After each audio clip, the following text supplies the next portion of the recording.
I want to take this time to say thank you for all of those who have subscribed to our channel. We truly appreciate it. Okay, we were going to put this together, but I thought I would show you guys this. We're going to put it together. I got a new garden seat that will help me garden in the big ground garden when I'm harvesting and actually even planting, because I have a bad lower back, and bending down and doing all that stuff in the garden is just not productive for me, because it will throw my back out for several days, even up to a couple of weeks. So when we put this together, I'll bring you back, but let's go out to the garden. Okay, there's one thing I did different this year. In the past couple of years, the way that I planted my seed out in the ground garden was to use a piece of PVC pipe with a bit of connector still attached. Let me pull it out and I'll show you. Was to use this, and that gave me the depth to just stop, poke it into the ground, and then make sure you got the dirt out. And it's fairly long. It allows me to just stand up, poke a hole, drop a seed down, plant it, cover it up, and go to the next hole. But this year I tried something different, which is not new, but it's new to me. I seeded every seed that I was going to plant out in the ground in here first. And this is my second round of green beans I have going. This is my okra. And over there on the windowsill, that's my cucumber. I'm going to do a lot of make pickles this year. But as you can see, I planted my corn in there, and I'm excited about having that corn in there. I hope it does well. I've seen many people plant a ton of corn in their boxes like that, but we're still going to plant some out in the ground. We just haven't had a break long enough and time enough to till the garden where I normally plant my onions. But the tomatoes are doing well.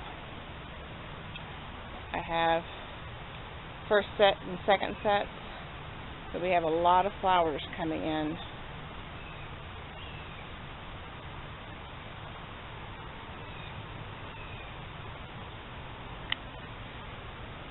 The aromas, next year I'll either plant 3 or 2 back here, because 4 is way too many for this. I mean, I knew they were gonna, they're determinate, so they're going to stop at some point, and you know, I'm not cutting any suckers. And I don't know how this plant in the far back, how it's even going to fare. I know that it has, oh, there are tomatoes down there. Okay.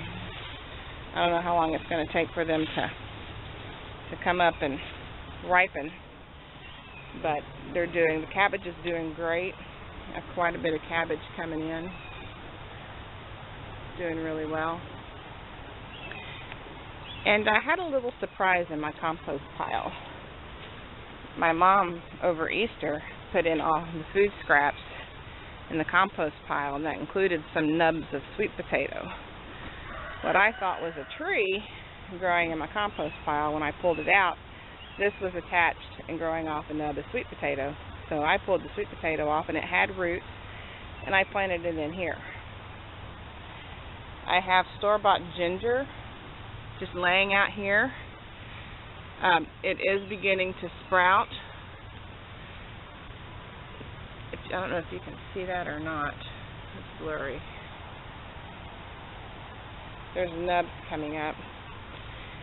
I've just laid it on top of here to see if it would sprout. That's a better one right there. And I want to try growing that in a grow bag as soon as it, I don't know, I guess gets more nubs on it. But this is all the rest of the cabbage. Let's take you outside and I'll show you how far along the ground garden has come. We've had so much rain that is the part that we don't garden anymore, but it's killing my pepper plants. I can't get in there and weed. I can't get in there and do anything. It's just drowned. And some of these plants are suffering from all this water. But here are my potatoes. I've already harvested one bag of red potatoes, the one that was sitting there that now has a tomato plant in it. And I had an attack of caterpillars on this particular plant. I'm sure if I don't try to stop it and be preventative, they're going to spread to every plant. There was a whole pack of baby caterpillars that I found, and there's still some there because they're still eating the leaves. But I can't wait. The leaves are starting to die, so it's getting close to harvest time. But here are the things that I have in the garden. These pepper plants are faring much better because they're up a little higher and the water doesn't stay on this side very much. So they're doing better. But they're already starting to produce some peppers. These are my green beans that I put in the ground 2 or 3 weeks ago. And I started them in from seed. The next row over are my purple hull peas. And this part right here, that's my white beans. Never grown white beans, so I'm trying those to see. I just did a small test patch. And that at the very end is a zucchini. Down here at the end of this garden, as you can see where the swimming pool is where it's low. And I did plant my zucchini and green beans all the way to the end. I learned a little valuable lesson. Don't plant in a low spot because they died. This is the second round where we've just had standing water from the rain we've been getting. So 2 of my yellow squash right there I think are going to be okay. I put down fertilizer because I knew we had rain coming, and those purple hull peas look a little yellow. So what I didn't do was put fertilizer in the hole on the purple hull peas like I did these green beans, and I think that was my mistake. I should have put a little fertilizer in the hole. But here it is, the forever slow growing peach tree that used to be in my front yard has put on more growth since we've moved it. I actually even have 2 peaches on it. There's one right there and one right there. That's a shock. But all this growth, it put on a lot of growth last year. I actually trimmed it, but my chickens are doing well. We'll go in there. I have some broody hens on my hands. Get in there, Bubba. And it's just been something else. But first, here's my chickie babies. They were just a day or 2 old when we got them. We've had them now for a couple weeks. And this is them at 2 weeks. And hey, Mama, they're getting used to me coming in here and just giving them belly scratches. Yeah, belly scratches. And they're little eating machines, but they're doing well. We've had them out here. Have that in the back to prevent the blowing rain from getting to them, and it works just fine. And it's not paper, so they can peck at it all day long and nothing will happen. They're doing fine. Our weather is so warm that I didn't need to worry about them being out here and getting cold or anything. But look at this. This is what I deal with. They're fighting, from what I understand. I had talked to Mrs. Volpe, and because this is our first year raising chickens. In June, these large chickens that I have will be a year old. These chickens are not even a year old yet. So this is our first go around with broody hens. And as in the previous video, we just had one broody hen, and we tried to move her to this box. And Josh was going to build another box for these little chickie babies. Well, from what I understand. We just didn't have the patience. We should have put her in there with her eggs, food and water, walked away, came back in about an hour or so, and she would have calmed down. But I don't know. We just didn't have the patience. But what's going on here, from what Mrs. Zulfi explained, is that they're fighting for what they feel is the best roosting area. And apparently it's this side over here. And they're breaking eggs when they do this. And it was a mess. We ended up not giving this chicken a bath, but we did hold her in some warm water and just let her just soak in that, just half her body where all the yolk was. We just let her soak. I felt so bad for the chickens, and I know that Beverly said that they don't like a bath, and I fully understand that and I respect that, but I couldn't take that poor chicken. I felt so bad for it.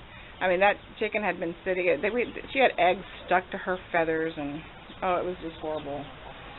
So she's a lot better now, and I think she can roost even more comfortably. She did do a lot of dust bathing when she was off the nest, so I know if we would have just had more patience with that, she would have ended up cleaning herself up and moving on her merry way. But here's my rotten rooster.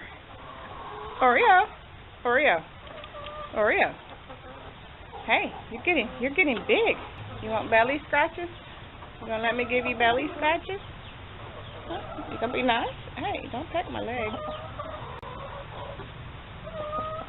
I'm getting pecked at back here. This one loves to get belly scratches. I have to be careful. That's what he wants. He wants some belly scratches. There we go. Look at you. You're rotten. Hey, y'all carry on. That's my girls. Before they went broody, we were getting, I have 13 hens. They were all laying. So we were getting about a dozen a day. And now that they've gone broody, I have to find their eggs underneath these chickens sitting. And so we marked all the eggs they've been sitting on, so that way we can get them out of there and not let them start a new clutch. Because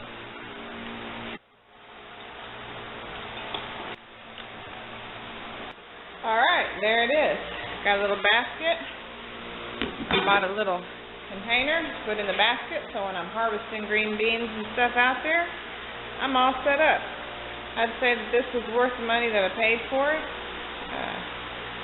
Definitely going to come in handy. Thanks, hon.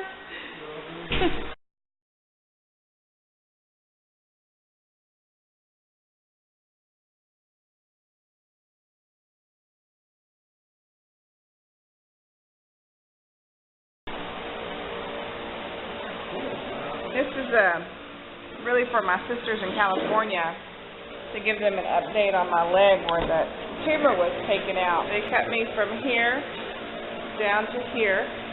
I had a drain tube right here. And this is after 5 weeks of radiation. And I finished that February 20th, and I'm good to go. I have a little swelling still down there, but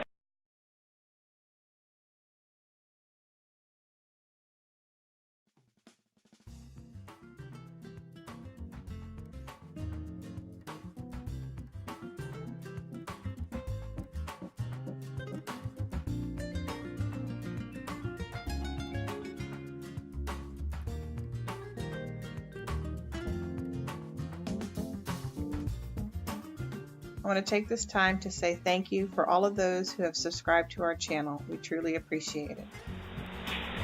okay, we were going to put this together, but I thought I would show you guys this. We're going to put it together. I got a new garden seat that will help me garden in the big ground garden when I'm harvesting and actually even planting, because I have a bad lower back, and bending down and doing all that stuff in the garden is just not productive for me, because it will throw my back out for several days, even up to a couple of weeks. So when we put this together, I'll bring you back, but let's go out to the garden. Okay, there's one thing I did different this year. In the past couple of years, the way that I planted my seed out in the ground garden was to use a piece of PVC pipe with a bit of connector silicone.